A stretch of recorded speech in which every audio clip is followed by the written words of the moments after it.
سوال کس سے کرتا ہے، مناجات کس سے کرتا ہے، اپنی عرضی کس کو سناتا ہے؟ کسی درخت کے سامنے نہیں گیا، کسی پتھر کے سامنے نہیں گیا، کسی مورتی کے سامنے نہیں گیا، ہاں کس کے پاس؟ ہاں خالق کو پکارا ہے، رب العالمین تو ہی تو ہے۔ فرمایا میرے فاروق اعظم، تو نے جو دعا مانگی ہے میں رب نے تیری دعا کو قبول کر لیا۔ تو نے اپنی استطاعت کے مطابق، اپنی حد کے مطابق، اپنی محبت کے مطابق تو نے دعا مانگی، مگر تیری دعا اپنی طرف ہے، میں خالق کی عطا بھی دیکھ۔ تو صرف کہتا ہے نا مدینے میں موت آئے، اور ایک اور امام تھے امام مالک رحمت اللہ علیہ، خدا کی قسم اس کے دل میں نبی کے شہر کی کتنی قدر تھی، جتنے عرصہ مدینے میں راہ جوتے نہیں پہنے،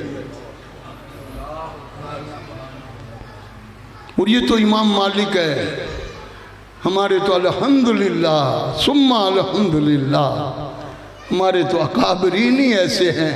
مولانا قاسم نانوتوی رحمت اللہ علیہ تعالی عرب والوں کو خط لکھا، آ جاؤ ہم خرچہ برداشت کریں گے، شاہی مہمان بنائیں گے۔ اس نے کہا ایک شرط ہے، اگر پوری کرتے ہو تو آ جاتا ہوں۔ اس نے کہا بتا کیا شرط؟ انہوں نے کہا شرط یہ ہے کہ میں روزہ رسول اللہ میں آ کے اللہ کے نبی کے روزے کی صفائی کروں گا۔ عرب کے بادشاہ بھی پھر بادشاہ تھے، اس نے کہا آ جاؤ آپ کو شاہی مہمان بنائیں گے۔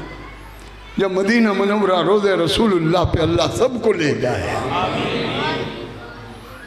دیکھو نا ہم تو روزہ دیکھ کر جب واپسی جدائی ہوتی ہے، آخری الوداعی طواف ہو، الوداعی اللہ کے نبی پہ درود و سلام ہو، جدائی ہو، کتنے روتے ہو۔ صحابہ خدا کی قسم وہ تھے، ایک صحابی معاذ بن جبل رضی اللہ تعالیٰ کو حضور نے خود گھوڑے پہ چڑھایا اور مہار پکڑ کے خود چلے، خود مہار پکڑے جا رہے ہیں اور اس کو پیغام بھی دے رہے ہیں، معاذ خیال کرنا، حسن سلوک سے پیش آنا، ان کے ساتھ دین کے برتاؤ رکھنا، محبت کرنا، سختی نہ کرنا۔ اور پھر آخری جملے کیا کہے؟ اے معاذ بن جبل جب تو واپس آئے گا میں محمد کو نہیں پائے گا۔ علماء سے سنا ہے، پر میں جیسے جملے حضور کی زبان سے یہ نکلے تو معاذ بن جبل کی آنکھوں سے آنسو جاری ہو گئے، اور صرف آنسو ہی جاری نہیں ہوئے، پر میں گھوڑے کا رخ اگر اس طرف تھا نا، حضور اس طرف ہیں، تو گھوڑے کی پیٹھ کی طرف منہ کر لیا، اس وقت تک جب تک اللہ کا نبی کا دیدار ہوتا تھا، پیغمبر کا دیدار ہوا۔